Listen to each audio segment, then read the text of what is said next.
Hello students, welcome to Abhisos English channel. Today we will start our second chapter for 8th standard English 4.2 revolutionary steps in a surgery. Now students see हम लोग ये chapter को 3 part में divide करेंगे. First part हम लोग इसका warming up देखेंगे, सेकेंड पार्ट में हम लोग पूरा चैप्टर विद एक्सप्लेनेशन देखेंगे और थर्ड पार्ट में हम लोग एक्सरसाइज का प्रैक्टिस करेंगे. तो आपका जो ये फिलहाल अभी एग्जाम आ रहा है सेकेंड सेमेस्टर का, तो उसमें आपको पूरी हेल्प हो जाएगी. हमारा टेक्स्ट बुक का एक भी क्वेश्चन ऐसा छूटेगा नहीं कि जो आप एग्जाम में सॉल्व नहीं कर पाओगे इंग्लिश के पेपर में, या फिर आपको कॉम्प्रिहेंशन में आएंगे तो वो कॉम्प्रिहेंशन में आप उसके सवालों के जवाब अच्छे से दे पाओगे. नाउ देखिए बच्चों, हम लोग आज स्टार्ट करते हैं हमारा 4.2 रिवॉल्यूशनरी स्टेप्स इन सर्जरी का वार्मिंग अप. तो देखिए बच्चों, फर्स्ट क्वेश्चन आपको दिया हुआ है कि डिस्कस इन योर क्लास. तो उसमें first question is there for you, do you like to study science. अगर आप बच्चों उसमें आपको क्वेश्चन पूछा गया है, आपको साइंस का स्टडी करना अच्छा लगता है क्या, तो आपका आंसर यस रहेगा. आपको रियली में अच्छा लगता रहेगा तो वहां पे एस लिखिए, और आपको नहीं अच्छा लगता है तो सीधा नो लिख दीजिए. Okay. Second question, what are the advantages of learning science. अभी साइंस सीखने के हमें एडवांटेजेस क्या है. देखिए फर्स्ट तो हमारा क्या होता है, नॉलेज अपग्रेड होता है. अपडेट ऑफ नॉलेज वहां पे लिख दीजिए. अभी हम साइंस सीखेंगे बच्चों तो हमारे कंसेप्ट क्या होता है, नए नए कंसेप्ट हमें समझते हैं कि क्या नई डिस्कवरीज हो रही है हमारी पूरी दुनिया में. तो सेकंड वहां पे लिख दीजिए understanding new concept. And third आपका क्या है कि whatever the modern discoveries are there so that we will know. Now third question आपका पूछा गया है, are robots truly useful to human beings, why and why not. देखिए मेरे ख्याल से तो ये जो रोबोट्स है हमें वो यूजफुल है, बट इतनी भी हमें जरूरत नहीं है रोबोट्स की. तो मेरा आंसर जो है वहां पे आप आपका आंसर लिखिए, yes robots are truly useful to the human beings. अभी देखिए ये क्यों यूजफुल है उसका एक कंसर्न आपको बता देता हूँ. अगर हमारे पास कोई मोस्ट सर्जिकल एडवांस रोबोट अगर रहेगा तो वो हम उसे कहाँ पे यूज करते हैं. आपने रोबोट मूवी देखा रहेगा, उसमें रोबोट्स के बारे में अच्छाइयाँ भी दिखाई गई है और रोबोट्स की बुराइयां भी दिखाई गई है. आपने रोबोट फिल्म देखी रहेगी रजनीकांत की, उसमें आपको देखा रहेगा आपने कि फर्स्ट जब वो रोबोट डिस्कवर करता है तो वो बहुत अच्छे अच्छे काम करता है कि वो जो फायर लगी होती है एक बिल्डिंग में वहां से एक गर्ल को बचा के लेके आता है, या फिर जो भी आर्मी के ट्रेनिंग्स रहते हैं उसमें क्या वो आर्मी को हमारे सपोर्ट कर सकता है अच्छे अच्छे वॉर्स में वगैरह. सो बाद में देखिए आपने उसके बुरे कंसर्न भी देखे रहेंगे. अगर वो रोबोटिक्स के वो जो रोबोट्स होते हैं उसका प्रोग्राम अगर कुछ डिस्टर्ब हो जाए या फिर उसे रॉन्ग तरीके से हम लोग यूज कर सके तो वो हमारे लिए डिजास्टर होता है. तो ये रोबोट्स के कुछ बेनिफिट्स भी है और कुछ लॉसेस भी है. देखिए बच्चों, कोई भी चीज दुनिया में क्या नहीं होती, फुलफिल नहीं होती, सबके प्रोज और कॉन्स रहते हैं. सो हमें सिर्फ अच्छाइयाँ देखनी है, बुराइयाँ नहीं देखनी होती है. तो कोई भी चीज दुनिया में फुलफिल होती नहीं है. हर एक चीज में कोई ना कोई अच्छाई कोई ना कोई बुराई होती है. सो रोबोट्स हमारे लिए हम लोग पॉजिटिव थिंग से देखेंगे तो they are useful for us. Now next, how can we take help of robots in our daily life. अभी हम हमारे डेली लाइफ में रोबोट्स का हेल्प कैसे ले सकते हैं. देखिए अभी आपने जो चिट्टी रोबोट का पिक्चर मूवी देखा रहेगा तो उसमें भी आपने देखा रहेगा कि वो डे टू डे लाइफ में हम लोग रोबोट्स को कैसे यूज कर सकते हैं. आपके जो भी ड्राइविंग वगैरह है वो कार ड्राइव कर सकते हैं, या फिर आपको कुछ इमरजेंसी है, आपको कहाँ पे कुछ लेटर्स वगैरह सेंड करने हैं, या फिर आपको कुछ दूसरे इमरजेंसी वर्क्स आ जाए कि जैसे कि आपका इलेक्ट्रिसिटी वगैरह सप्लाई कट जाए तो फिर उसके काम वो फास्टली कर सकते हैं. आपका जो बाकी का भी रहेगा कुछ जिसका इंफॉर्मेशन आपको पता नहीं है तो वो इंफॉर्मेशन आप रोबोट्स के थ्रू गेन कर सकते हो. बट वैसे तो देखा जाए तो हमारे डे टू डे लाइफ में इतना भी रोबोट्स का यूज हमें नहीं है, अभी तो जरूरत नहीं है हमें. बट हाँ थोड़ा बहुत है तो हम लोग वहां पे यस आंसर लिख सकते हैं. Now next, name some gadgets and appliances that we are use in day to day life. अभी यहाँ पे क्वेश्चन ये पूछा गया है बच्चों कि हमारे डे टू डे लाइफ में जो भी अप्लायंसेस वगैरह यूज होते हैं तो उसको नेम्स कीजिए. अभी फर्स्ट देखिए, हम तो बहुत सारे अप्लायंसेस से घिरे हुए हैं बच्चों हमारे लाइफ में. फर्स्ट आप लोग सुबह सुबह उठते ही पहले फोन में हाथ में लेके और क्या देखते हो, इंस्टाग्राम वगैरह देखते हो. तो फर्स्ट आपका डिवाइस वो क्या हो गया, आपका मोबाइल ही हो गया. नेक्स्ट आप कंप्यूटर्स यूज करते हो, टीवी भी आपका एक गैजेट ही है, फ्रिज रेफ्रिजरेटर आपके घर में है. ये सब जो क्या है, सब गैजेट्स ही तो है बच्चों. नेक्स्ट अभी हमें क्वेश्चन सेकंड क्वेश्चन पूछा गया है उसमें, imagine that one of your family members, friends, classmates has recently undergone a surgery. You were curious and wanted to learn about his her experiences. तो ये क्वेश्चन में आपको पूछा गया है कि इमेजिन करो आपके फैमिली का कोई मेंबर या फिर फ्रेंड्स, आपका कोई क्लासमेट है, रिसेंटली उसका क्या हुआ है बच्चों, सर्जरी हुआ है, उसका ऑपरेशन हुआ है, और आप उसके बारे में क्या हो, चिंतित हो। क्यूरियस मीन्स आप उसके केयर कर रहे हो, आप उसके बारे में चिंतित हो, और आपको पता करना है कि उसका एक्सपीरियंस कैसे था। तो फर्स्ट यहाँ पे कुछ क्वेश्चंस दिए गए मैच द फॉलोइंग की तरह। तो इसमें से भी आपको क्वेश्चन बच्चों एग्जाम में पूछा जा सकता है, या फिर ये ऐसे का ऐसा ही आपको टेबल दिया जाएगा और आपको मैच द फॉलोइंग 4 मार्क्स के लिए बोल सकते हैं। नाउ सी बच्चों, फर्स्ट क्वेश्चन इज और what health problem did you suffer from. तो अभी हम फर्स्ट क्वेश्चन में पूछा गया है कि कौन सा हेल्थ प्रॉब्लम ऐसा है कि जिससे आप सफर कर रहे हो। तो वहां पे ऑप्शन ई चेक कीजिए बच्चों आपका, I had a fractured my ankle while playing hockey. तो वो क्या हो गया, उसका एंकल क्या हो गया, फ्रैक्चर हो गया। कभी फ्रैक्चर हुआ गया कि वो हॉकी खेल रहा था। सेकेंड, हुम did you inform about it first. तो आपको जब पता चला तो आपने वो किसको इन्फॉर्म किया, फर्स्ट आपने किसको इन्फॉर्म किया। तो उसका आंसर आपका देखिए बच्चों एच में दिया हुआ है, अवर स्कूल हॉकी कोच। तो आपको कुछ भी इंजरी वगैरह हो जाती है स्कूल में तो आप पहले उसके रिस्पॉन्सिबल पर्सन को इन्फॉर्म करते हो, लाइक आपका जो भी सब्जेक्ट टीचर होता है, जो भी क्लास टीचर होता है, जिसके लेक्चरशिप में होगा। अभी ये तो मोस्टली अभी आपका फ्रैक्चर एंकल हुआ मीन्स वाई लोग पीटी लेक्चर में हुआ रहेगा, तो फर्स्ट कंसर्न पर्सन आपका पीटी टीचर ही है, तो उसको आप क्या करोगे बच्चों, इन्फॉर्म करोगे। Next, what type of a doctor did you consult. अभी बच्चों देखो यहाँ पे इसका आंसर है I consult N orthopaedic surgeon. अभी जब हमने वेट पोएम पढ़ा था बच्चों रिसेंटली, तो उसमें क्या देखा था हमने, डिफरेंट डिफरेंट डॉक्टर्स के नेम देखे थे। तो जो बोन के ट्रीटमेंट जो डॉक्टर करता है, जो भी डॉक्टर्स बोन्स के ट्रीटमेंट करता है, बोन के रिलेटेड आपके बॉडी में जो भी ट्रीटमेंट्स आती है वो आपके रिलेटेड टू किसके साथ होती है, orthopaedic surgeon. Now fourth question is how did he she. अभी बॉय रहेगा तो ही रहेगा और गर्ल रहेगी तो क्या रहेगा, शी रहेगा। मीन्स आप अब वीडियो देखते वक्त आप या फिर चैप्टर रीड करते वक्त आप बॉय भी रह सकते हो, गर्ल भी रह सकते हो, तो वो दोनों ऑप्शन आपको वहां पर ही है। Find out that you needed a surgery. तो अभी देखो आपको कैसे पता चला कि आपको सर्जरी की जरूरत है। ना तो ऐसा तो नहीं हो सकता कि आप गिर गए और सीधा हॉस्पिटल में लेके गए ऑपरेशन थिएटर में, चलो इसका हाथ ही बदल दो, एंकल ही रिप्लेस कर दो, इसका एंकल टूट गया, ऐसा तो नहीं हो सकता ना बच्चों। तो उसका फोर्थ का आंसर है आपका आई ऑप्शन में देखिए। तो डॉक्टर के पास जाने के बाद उसने फर्स्ट क्या किया, the doctor took an x ray of my ankle and he found a fracture in my ankle. तो उन्होंने क्या किया, एक्सरे लिया। एक्सरे लेने के बाद उन्हें क्या पता चला कि आपका जो एंकल है उसमें क्या है, फ्रैक्चर हुआ है। तो अभी नेक्स्ट क्वेश्चन आपको पूछा गया, what preparations was done before the surgery. तो आपको जब आपका एंकल का एक्सरे लिया गया तब उसमें पता चला आपको कि क्या हुआ है, कि आपके एंकल में फ्रैक्चर हुआ है, तो उसके लिए आपको सर्जरी तो करना पड़ेगा। तो फर्स्ट नेक्स्ट क्वेश्चन आपको पूछा गया बच्चों, what preparations was done before the surgery. Now let's see, I was given a bath and I वोर अ सर्जिकल गाउन। अभी उनको क्या किया गया था, एक बात दिया गया और उसके बाद क्या किया गया, उन्हें सर्जिकल गाउन पहनाया गया। Now sixth question students, what did you feel when you were taken to the operation theatre. तो अभी आपको जब ऑपरेशन थिएटर में ले जाया गया तो आपको कैसे फील हुआ, ये क्वेश्चन किया ना। उसका option that answer is your J I was very nervous. अभी ऑपरेशन थिएटर में लेके जाने के बाद कोई भी पेशेंट थोड़ी ना हैप्पी रहता है, नर्वस ही तो रहेगा बच्चों, नहीं तो वो खेलेगा कूदेगा कि अरे वाह वाह आज मेरा ऑपरेशन है, ऐसा तो नहीं हो सकता। So I was very nervous.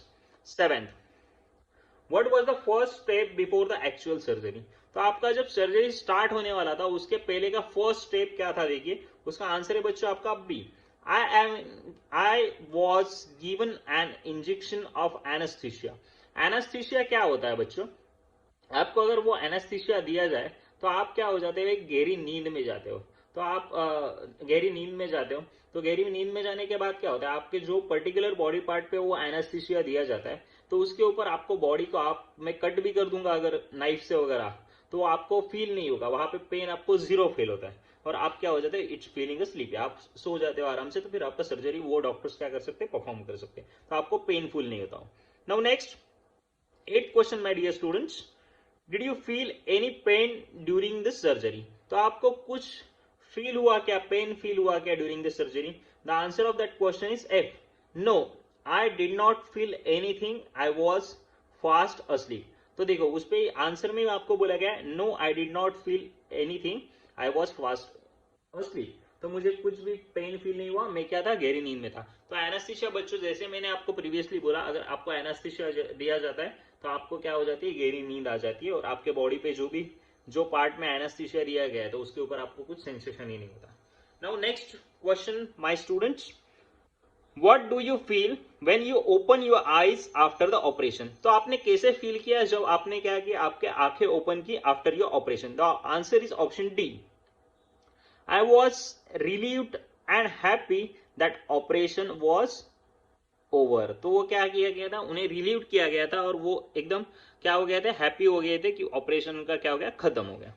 Now next 10th one students, how soon did you recover. तो आपका एंकल फ्रैक्चर हो गया है, तो उसका ऑपरेशन वगैरह अच्छे से परफॉर्म हो गया है बच्चों। तो उसके बाद आपको लास्ट एंड 10th क्वेश्चन पूछा गया है कि आप कितने जल्दी इसमें से रिकवर हो जाओगे। तो इसका ऑप्शन आंसर है आपका जी, I recovered and I could walk normally after a 3 weeks. तो उन्हें क्या बोला गया है कि वो 3 वीक्स में क्या हो जाएंगे, अच्छे से चल पाएंगे। 3 वीक्स मीन्स ऑलमोस्ट बच्चों कितना होते हैं, 1 वीक में 7 डेज, तो ऑलमोस्ट 21 डेज में मीन्स 1 मंथ आप कंसिडर कर सकते हो उसको। नाउ थर्ड क्वेश्चन आपको स्टूडेंट्स पूछा गया है, देखो, we have learn that sentence में have 2, 3 or more sets of a subject plus predicate joining by a conjunction. Each set of a subject and a predicate that is the part of a larger sentence, a sentence is called as a clause. Separate the clause in the following sentences and write the conjunction. अभी बच्चों देखो, हमें यहाँ पे 4 to 5 कुछ sentences दिए गए, तो उसमें से हमें क्या करना है, क्लॉज 1 सेपरेट करना है, क्लॉज 2 सेपरेट करना है और कंजंक्शन। क्लॉज 1 क्लॉज 2 मीन्स क्या होता है बच्चों, आपको 2 सेंटेंसेस दिए रहेंगे और उसको ज्वाइन किया रहेगा भाई किसी कंजंक्शन से। तो हमें वो दोनों सेंटेंस को क्या कर देना है, सेपरेट कर देना है और कंजंक्शन को सेपरेट कर देना है। नाउ फर्स्ट क्वेश्चन ही बच्चों माय डियर स्टूडेंट्स आपको पूछा गया, the thief stole the money and he ran away. Now यहाँ पे क्लॉज 1 देखो, वहां पे क्या है, देखो आपका एक कंजंक्शन क्या आ रहा है स्टूडेंट्स, एंड कंजंक्शन आ रहा है, ये आपका सेपरेट सेंटेंस है, the thief stole the money. तो मैं ऐसा बोल सकता हूँ कि चोर ने मेरे पैसे चुराए, और मैं ऐसा इन जनरल भी बोल सकता हूँ कि वो दूर भाग गया, ही रैन अवे, वो दूर भाग गया, ऐसे इन जनरल में बोल सकता हूँ ना। तो ये दोनों को सेंटेंस, अभी ये सेंटेंस क्या है, इसके ऊपर डिपेंड है। मैं अगर वो बोलूंगा कि चोर ने मेरे पैसे चुराए, तो आगे क्या, चोर ने तो पैसे चुरा लिए, बट वो सेंटेंस क्या है, एंड के बाद क्या हो जाता है, वो डिपेंड हो जाता है। क्यों, चोर ने मेरे पैसे चुराए और वो क्या हो गया, भाग गया। तो नाउ सी स्टूडेंट्स, क्लॉज 1 क्या आएगा, मेरा आंसर यहाँ पे लिखिए बच्चों, the thief stole the money. यहाँ पे क्लॉज 2 क्या आएगा, आपका सेकंड सेंटेंस क्या है, ही रैन अवे, और क्या हो गया, वो दूर भाग गया। कंजंक्शन क्या है आपका, 2 सेंटेंस को कौन ज्वाइन कर रहा है बच्चों, कंजंक्शन, तो उसे क्या बोलते हैं हम लोग, कंजंक्शन। तो उसका मीन क्या हो जाएगा, एंड, वहां पे क्या लिखिए, and. Second one, she told me that she was a doctor. अभी यहाँ पे देखियो बच्चों, ये बोल सकता हूं मैं, शी टोल्ड मी, उसने मुझे बोला, बट क्या बोला उसने, कुछ तो मीनिंग निकलना चाहिए, इसका कुछ सेंस होता है क्या, उसने मुझे बोला, इसका कुछ सेंस ही नहीं होता। That, what she told me that she was a doctor, तो कौन थी वो, डॉक्टर थी। तो वहां पे क्लॉज 1 आपका क्या हो जाएगा, शी टोल्ड मी, उसने मुझे बोला, और यहाँ पे आपका क्लॉज 2 क्या आ जाएगा, शी वॉज अ डॉक्टर। और ये दोनों सेंटेंस है, इसको माय डियर स्टूडेंट्स कौन ज्वाइन कर रहा है, आपका कौन सा कंजंक्शन ज्वाइन कर रहा है, that conjunction is joining both the sentences. Now third one, he ran fast but he did not win the race. वो क्या किया, वो बहुत जोर से दौड़ा, बट वो रेस क्या नहीं हो पाया, जीत नहीं पाया। तो क्लॉज 1 क्या आएगा स्टूडेंट्स मेरा, ही रैन फास्ट, इन जनरल में बोल सकता हूं कि वो बहुत तेज दौड़ता है, ही रैन फास्ट। तो बच्चों देखिए, बट ये क्या आ गया मेरा, बट कंजंक्शन आ गया मेरा, but, yes, he did not win the race. तो अब मेरा क्लॉज 2 क्या आएगा, he did not win the race. तो मेरा क्लॉज 1 आ गया students, he ran fast, he did not win the race, और कंजंक्शन क्या हो गया मेरा, बट। और ये फोर्थ सेंटेंस देखिए मेरे बच्चों, the traveller arrived at the station after the train had left. Now यहाँ पे मेरा क्लॉज 1 क्या आएगा स्टूडेंट्स, बोलिए, चलो यहाँ पे कौन सा कंजंक्शन ज्वाइन कर रहा है मेरे सेंटेंसेस को, first one, the traveller arrived at the station, ये क्या हो गया मेरा क्लॉज 1, और बाद में क्लॉज 2 क्या आएगा मेरे बच्चों dear students, the train had left, और कभी उसको कंजंक्शन कौन ज्वाइन कर रहे हैं, ये दोनों सेंटेंसेस को कंजंक्शन आपका after. Now see coordination, observe the clauses in the following sentences. अभी जो है नीचे सेंटेंसेस दिए गए उसमें क्या आपको करना है, ऑब्जर्व करना है। उसमें भी हमें सिमिलरली क्या करना है, क्लॉज 1 क्लॉज 2 को सेपरेट करना है और कंजंक्शन को सेपरेट करना है। First one is given to you students, he is intelligent and he is hard working. तो ये दोनों सेंटेंसेस को मैं सेपरेटली भी बोल सकता हूँ, और ये दोनों सेंटेंसेस को अगर मैंने ज्वाइन कर दिया, ही is intelligent and hard working, तो ऐसा भी तो मैं बोल सकता हूँ। तो देखिए बच्चों, इसमें क्लॉज 1 क्या आएगा मेरा स्टूडेंट्स, ही इज इंटेलिजेंट, और ये सेंटेंसेस को कौन ज्वाइन कर रहा है, एंड ज्वाइन कर रहा है मेरे बच्चों, तो वहां पे क्या आएगा आपका एंड। आपका क्लॉज 2 क्या आएगा, ही is hard working. Yes, now sentence 2, Asit was tired but he could not rest. Asit कैसे था, थका हुआ था, बट वो क्या नहीं कर सकता, रेस्ट नहीं कर सकता। तो क्लॉज 1 क्या आएगा मेरा, असित वॉज टायर्ड, और क्लॉज 2 क्या आएगा students, he could not rest, और कंजंक्शन मेरा क्या आएगा बच्चों, but. Now third one, you can go for a walk और you can exercise at a home. तो बच्चों इसमें से मेरा क्लॉज 1 क्या आएगा, you can go for a walk, और क्लॉज 2 क्या आ जाएगा students, you can exercise at a home, और कंजंक्शन ये दोनों सेंटेंसेस को कौन ज्वाइन कर रहा है मेरा बच्चों, और। Now fourth one, Seema has recovered from fever, so she can attend school. तो सीमा क्या हो गई, फीवर से क्या हो गई, रिकवर हो गई, so she can attend school, तो वो क्या कर सकती है, स्कूल अटेंड कर सकती है। तो बच्चों मेरा क्लॉज 1 क्या हो जाएगा, Seema has recovered from fever, and what is my conjunction now, so, and what is my clause 2, she can attend school. Now see बच्चों, नीचे कुछ इंफॉर्मेशन दिया गया, each of the above sentences have clauses which do not depend on each other for complete sentences. तो ये देखिए बच्चों कैसे डिपेंड नहीं है। अभी मैं इन जनरल में ये सेंटेंस बोल सकता हूँ, ही इज इंटेलिजेंट, वो इंटेलिजेंट है, और सेकंड वाला भी तो मैं बोल सकता हूँ, ही इज हार्ड वर्किंग। तो ये एक दूसरे पे क्या नहीं है, डिपेंडेंट नहीं है। अभी यहाँ पे देखो ये कैसा डिपेंडेंट है, शी टोल्ड मी दैट, उसने मुझे बोला, क्या उसका मीनिंग कुछ हो रहा है, सेंस बन रहा है, नहीं बन रहा। बट मैं ऐसा बोलूं, she told me that she was a doctor, तो ये फर्स्ट क्लॉज मेरा क्या हो गया, डिपेंड हो गया सेकंड पे। बट यहाँ पे वैसे सिचुएशन नहीं है students, he is intelligent and he is hard working, ये सेपरेटली मैं दोनों सेंटेंस बोल सकता हूँ इन जनरल वे में भी। तो उसे बोला गया, each of the about sentence have a clauses which do not depend on each other for the complete sense. तो ये कंप्लीट सेंस के लिए क्या नहीं है, एक दूसरे के ऊपर डिपेंडेंट नहीं है। They are called as independent और कोऑर्डिनेट क्लॉजेस। तो उन्हें क्या बोला जाता है, इंडिपेंडेंट और coordinate clauses. They are joined by conjunctions, तो उन्हें किससे ज्वाइन किया जाता है स्टूडेंट्स, कंजंक्शन से। Conjunctions means what, which joins the two sentences is called as a conjunctions. तो कौन से कंजंक्शन यूज किए जाते हैं स्टूडेंट्स, देखिए, and, but, or, so. Such conjunctions are called as a coordinators. और ये जो conjunctions है आपके and, but, or, so, ये जो दो sentences को मेरे conjunction join कर रहे हैं, जो word मेरा दो sentences को join कर रहा है, उसे क्या बोला जाता है, coordinators। और कुछ other coordinators भी आपको दिए हुए हैं। First one is given to you my dear students, as well as second one is given to you not only but also. Now second one is yet, still, however, nevertheless.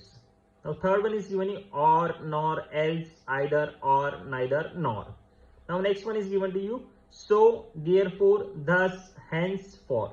ये आपको दिया गया है। My dear students, ये आपका warming up था। अभी हम सेकेंड पार्ट में क्या करेंगे, हमारा चैप्टर का रीडिंग स्टार्ट करेंगे। तो मैं आपको सेकेंड पार्ट में आपको अच्छे से स्टोरी भी बता दूंगा कि आपके चैप्टर में क्या क्या दिया हुआ है। इन जनरल आपको जस्ट बोल देता हूं कि आपके चैप्टर में बच्चों यहाँ पे ओनली 3 सर्जरी के ऊपर बात की गई है। फर्स्ट सर्जरी आपको दिया गया है cardiac surgery, second surgery is given to you my dear students neuro surgery, and third surgery is given to you first one is cardiac, second one is a neuro surgery, and third one is a robotic surgery बच्चों। तो इसके ऊपर जो भी discoveries हुए, कौन से scientist ने उसके ऊपर काम किया, तो ये कौन सा हमारे पास रोबोट है, तो वो सब के इमेजेस में स्टूडेंट्स आपको दिखाऊंगा। कार्डियक सर्जरी कैसा होता है, न्यूरो सर्जरी कैसा होता है, रोबोटिक सर्जरी कैसा होता है। आपके चैप्टर में आपको बोला गया है कि डा विंसी करके एक रोबोट यूज किया जाता है, तो उसके सभी इमेजेस में आपको बताऊंगा। तो ये जो था आपको वार्मिंग अप में से कुछ भी क्वेश्चन आपके सेकंड सेमेस्टर के एग्जाम में आने के चांसेस बनते हैं बहुत सारे बच्चों, तो वो आने के बाद आप सबका क्या कर पाओगे, आंसर्स कर पाओगे। अगर आपको मेरे वीडियोस बच्चों लाइक आ रहे, आपको ये स्टूडेंट्स आपको ये वीडियोस मेरे अगर बच्चों पसंद आ रहे तो लाइक कीजिए, शेयर कीजिए, सब्सक्राइब कीजिए। Thank you my dear students.